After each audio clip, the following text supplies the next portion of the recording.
Je vous en parlais il y a déjà un petit moment, j'ai pas beaucoup eu le temps de me concentrer dessus, mais je suis actuellement en train de travailler sur un deuxième blog qui a pour thème l'écriture de romans. Naturellement, il y a plein de premières choses de blogueur débutant que je suis actuellement en train de refaire, et là je me suis retrouvée il y a pas longtemps face à la page d'accueil de ce futur blog en me disant bon alors qu'est-ce que je mets dessus? C'est une question qui m'a déjà été posée, j'ai encore jamais fait d'article à ce sujet, donc je me suis dit que j'allais vous expliquer un petit peu ce que j'en pensais dans cette vidéo, en vous montrant d'ailleurs un petit peu comment j'ai structuré moi-même les pages d'accueil de mes différents blogs. La page d'accueil, c'est vraiment quelque chose qu'il va falloir soigner parce que les gens qui arrivent sur votre blog n'arriveront peut-être pas forcément tout de suite sur la page d'accueil, ils arriveront peut-être par le biais d'un article. Quand ils vont vouloir en savoir plus sur votre blog, sur qui vous êtes, sur vous, ils vont cliquer instinctivement sur la page d'accueil pour voir justement ce qui est présenté sur cette fameuse page. Donc je pense que ça a quand même une importance cruciale de prendre un petit peu le temps de se dire bon qu'est-ce que je vais mettre dessus, comment je vais organiser l'information pour que cette page soit la plus efficace possible parce que c'est l'une des pages qui sera le plus vue sur votre blog. Pour commencer, moi je vous conseille d'y aller franco, c'est-à-dire de mettre directement un appel à l'action. Ça peut être un grand slider, ça peut être juste un bouton cliquable, peu importe, il faut que dès qu'on arrive sur votre page, sans avoir à scroller, sans avoir à chercher où que ce soit, qu'on sache immédiatement ce que vous attendez de vos lecteurs. Par exemple, si votre objectif c'est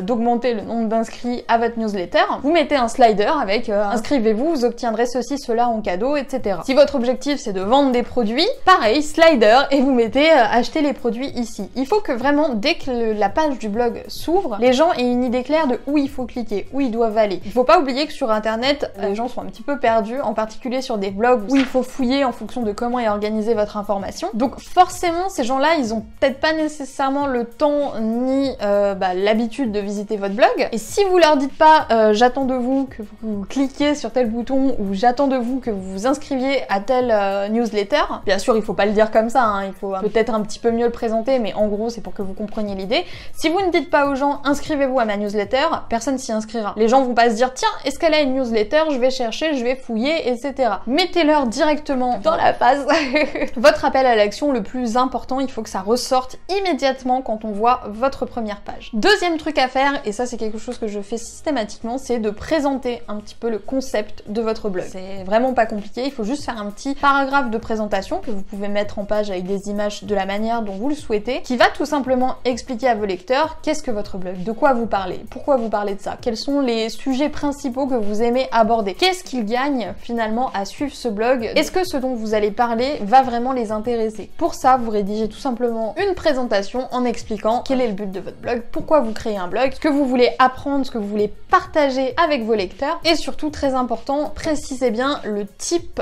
classique, on va dire, de personnes à qui vous vous adressez en priorité. J'en parle souvent quand il est question de persona, etc. Mais les gens seront toujours plus connectés à votre message si vous leur prouvez que vous avez compris leurs problèmes, si vous leur prouvez que vous vous adressez spécialement à eux. Exemple stupide.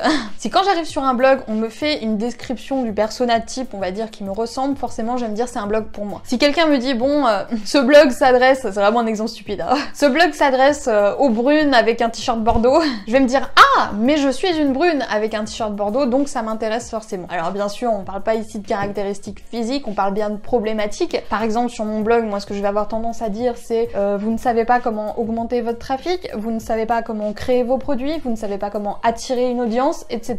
Tout ça, c'est des problématiques dans lesquelles se retrouve logiquement mon persona et dans lesquelles peut-être que vous vous retrouvez si je fais bien mon travail. Donc dites bien aux gens à qui vous vous adressez, encore plus si vous avez des données un petit peu démographiques. Par exemple, si vous tenez un blog sur le scrapbooking, vous n'êtes pas sans savoir qu'une grande majorité des gens qui font du scrapbooking sont quand même des femmes, ça peut être intéressant de leur parler en accordant tous vos adjectifs au féminin parce qu'une femme sera beaucoup plus impactée par ce que vous partagez. C'est des petites techniques comme ça qui sont vraiment de l'ordre du détail mais qui peuvent faire beaucoup de changements. En tout cas, moi je vous incite à essayer, je trouve que c'est vraiment parlant de faire ce genre de choses. Troisième truc à rajouter, ça rejoint un petit peu le concept mais c'est pas tout à fait ça, cette fois-ci on parle d'une présentation de vous-même. Profitez-en également pour mettre les liens vers vos différents réseaux sociaux et pour mettre votre photo. Pourquoi? Parce que les gens sont toujours plus à l'aise avec un visage humain. Que vous soyez beau, moche, on s'en fout. Tout ce qu'on veut, c'est savoir qui vous êtes, à quoi vous ressemblez pour avoir une image de vous-même. Si vous êtes vraiment très timide et que vous n'êtes pas à l'aise à l'idée de vous montrer présenter comme ça, et même si c'est juste en photo, n'oubliez pas de vous tourner vers la solution avatar. Vous avez la possibilité, notamment avec les Bitmoji, qui est une application sur iPhone et Android,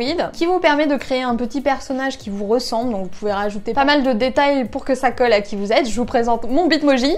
Et ça peut être un très bon truc pour dépanner si jamais vous êtes vraiment trop timide et que vous n'êtes pas à l'aise tout simplement avec l'idée de montrer votre tête, ce qui se comprend totalement. Petite parenthèse malgré tout, si vous envisagez de faire de votre blog une activité professionnelle à part entière, je pense qu'à un moment ou à un autre, ce sera indispensable de vous montrer, parce qu'encore une fois, on a besoin de cette connexion d'humain à humain, encore plus sur internet qui est quand même un univers très digital, sans deck, où on n'a pas vraiment ce même rapport humain avec les gens. En quatrième partie, souvent vers la fin, je vais rajouter mes derniers articles, mais vous avez aussi la possibilité de rajouter les articles les plus populaires si votre blog est déjà installé depuis longtemps. Ça peut être intéressant de faire une sélection en mettant en avant peut-être les articles qui ont le mieux marché, histoire de convaincre vos nouveaux visiteurs de la qualité de ce que vous proposez. Sinon, vous pouvez tout simplement vous contenter de mettre les derniers, ça dépend de vous, ça dépend de votre instinct, comme toujours. En dernière partie, c'est quelque chose d'assez facultatif que je ne fais pas, honnêtement, c'est la partie « il parle de moi ». Si vous faites des interviews, si vous discutez avec les gens, si vous avez des partenariats assez intéressants avec des marques un petit peu d'autorité ou avec des blogueurs d'autorité,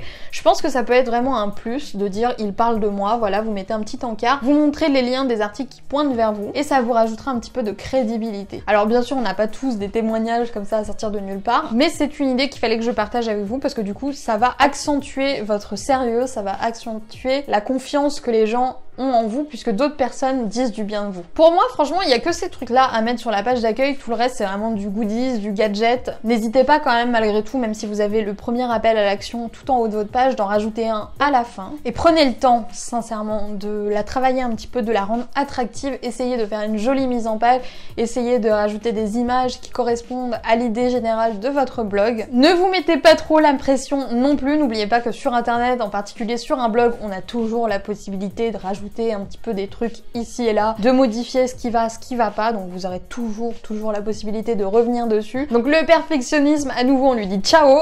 Prenez-vous quelques heures et travaillez sur cette page là, vous verrez que sur le long terme ça pourra sûrement vous rapporter beaucoup plus de crédibilité et ça pourra convaincre quelques indécis finalement de vous suivre si vous avez un message clair à délivrer sur cette page. Et vous, qu'est-ce que vous aimez bien voir sur une page d'accueil? Qu'est-ce que vous avez mis sur votre propre page d'accueil? N'hésitez pas à partager toutes vos astuces ou même votre opinion dans les commentaires, c'est toujours intéressant et ça aidera toujours quelqu'un, je vous assure. Moi je vous laisse ici, je vous souhaite une excellente journée et je vous dis à plus pour une nouvelle vidéo sur la chaîne de Wonder Weight Queen.